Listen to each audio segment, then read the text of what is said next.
Sir. Thank you, Madam Chair. I know we have a couple bills on the agenda, so I'll be very brief. The legislation in front of the committee here deals with the topic of birth certificates.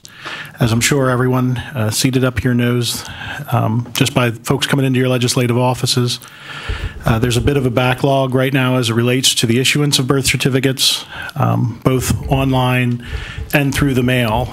In particular, if you mail it in, the backup is several months. I believe it's 5 or 6 months before they even open the envelope. I don't blame the current administration for this situation. I think it's something that's been coming for a long time. And what is going to, I think, exacerbate the problem tremendously is that with the implementation of Real ID, many people are going to realize that the birth certificate they've had since they were born is not going to be sufficient. It's not a long-form birth certificate. So you'll have potentially millions of Pennsylvanians all requesting a birth certificate at the same time, coming into a system later this year that is already backed up months. So trying to get ahead of the issue here, this legislation proposes a couple different things, and I would sincerely, and I mean this very sincerely, I'm very open to any ideas that any other members have, either side of the aisle. I've spoken with the administration several times, and I'm very open to any ideas that we can come forward with that will improve the process of issuing birth certificates in the Commonwealth. The legislation in front of us takes a threefold approach.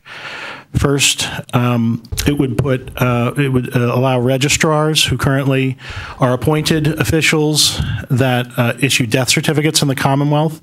It would give the administration the option, but not the mandate, to utilize registrars for the issuance of birth certificates as well.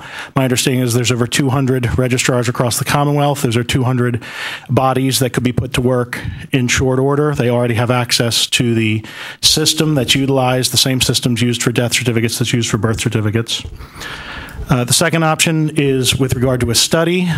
Surrounding states, including Maryland, Delaware, you can walk into any county health office in Maryland and walk out with a birth certificate.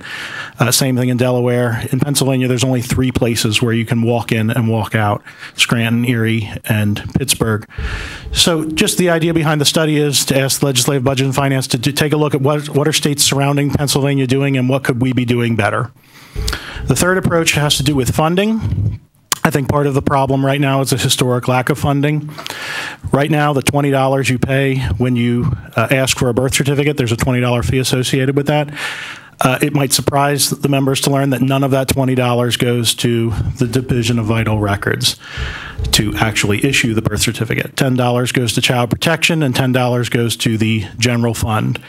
The bill that's in front of the committee today would redirect $5 of that $20, $5 from of the $10. It would not change the child protection part, but the part that's directed to the general fund, $5 of that $10 would instead be directed to the Division of Vital Records, specifically for hiring and maintaining employees to issue birth certificates. I think it's only fair that part of the fee you pay to get a birth certificate should go to actually issuing birth certificates. And then if registrars are involved, they would be paid a fee as well. I'm happy to take any questions, and I appreciate the chair bringing this to the attention of the committee today. Thank you.